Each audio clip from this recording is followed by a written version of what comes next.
Hello my loyal companions, welcome back to the channel and to another episode of Rogue Revealed, the series where I take you through everything you need to know about Rogue Company. In today's video I wanted to give you 5 tips to help you win more solo queue demolition matches. Going into demolition matches by yourself can be really frustrating at times, and I wanted to give you a little bit of advice about how I go into it when I do, to try and be a bit more effective and win more games that way. If you do go on to enjoy the video, make sure you leave a like and subscribe to the channel, but for now, let's get into it.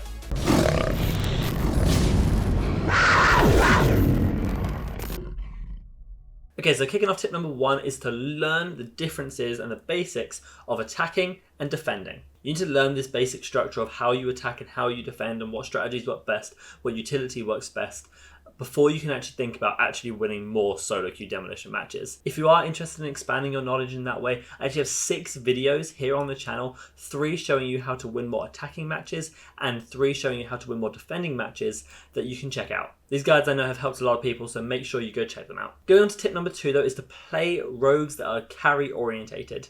There is a big difference between me going into solo queue as Lancer than Trench. I love both of those rogues, I think they both have their place at different times, but if I try and carry 1v4 as Trench, it's just not going to happen, but Lancer offers that a lot more. Same with Shark, same with Ronin, and same with a lot of other rogues that are really viable to play, but there are some rogues that you really should try and avoid.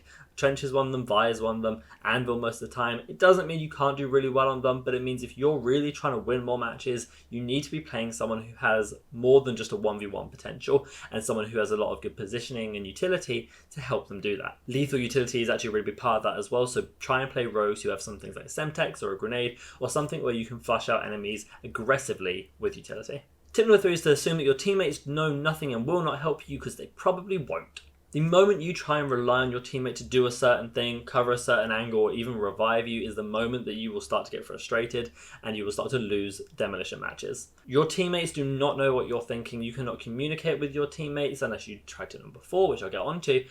But you need to assume that they don't know anything so that you're not putting yourself in a position to rely on them, because the moment you rely on them is the moment you get let down. I can't tell you how many times I've been covering an angle thinking, okay, my Anvil's got his wall up, he's going to be sitting behind the wall, he's going to be covering it, his marker's right there, and then I get shot from the side where he's meant to be covering.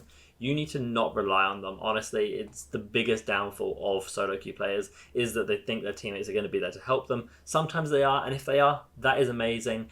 But you can't rely on it. You can't rely on them to use their utility properly. You can't rely on them to use their abilities properly. You need to think solo-mindedly, how am I going to play this to kill as many of them as possible?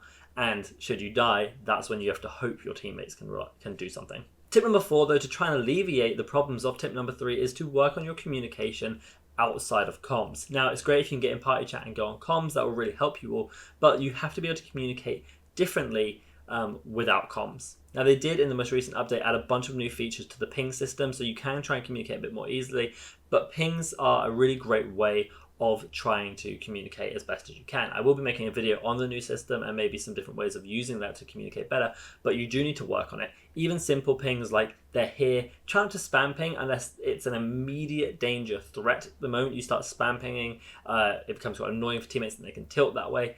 But if it's an immediate danger that they have to turn around and look at, then that's probably okay. But try and be creative with your communication. You know, it's very simple communication, such as crouching up and down your teammates, can really help them understand, like, hey, maybe you want to follow me, maybe you want to like look at what I'm doing or something like that. Or even, and this is something I try and do a lot, just emote in front of them like while in the plane and try and keep morale up. Like honestly, when you're either down rounds or things aren't going well, or even if you're winning rounds, emoting, having a good time, remember that this game is made for fun, and trying to remind your teammates of that as well is a really big part. Communicate however you can, try and get on some sort of wavelength and build some sort of connection with your team, because you're most likely going to win if you're all on any slight of the same page. Going on to tip number 5 though is probably one of the biggest ones, and one I'm going to make a whole separate video on as well, and this is do not get frustrated and do not tilt. You see this in high level play and you see this in normal casual play as well. When people tilt, they do worse. It's just like science, honestly. You need to focus on not tilting, and by following some of the tips above and like not getting frustrated teammates, because you have to assume they know nothing, and try and communicate to keep morale up. These are ways of helping yourself and your teammates not tilt. Don't start getting in a bad mood and hating on the game just because you're having a bad run of it. Bad games happen, whether you're playing in a high level or casual level. They happen. You lose rounds, and yes, it is frustrating. I get that. Deal with that frustration internally. Get it done things. Never BM, never be toxic to your teammates or to the enemy team. Do not tilt. play the game. Remember, this game is for fun, and the moment it stops becoming fun, come off for a second, let yourself recharge, and come back in with a whole new steed. If you do want to see a video on how not to tilt, let me know in the comments below. Okay then guys, that's going to take us to the end of the video, and if you did enjoy it, make sure you leave a like and subscribe to the channel. You can also come follow me on twitch.tv/radthargaming to see me give live game commentaries, guides, and competitive play, including scrims and tournaments. All the links you're ever going to need are in the description below, but for now guys, I hope you have a fantastic day, and remember, be loyal, be brave, be relentless, and I'll see you in the next video.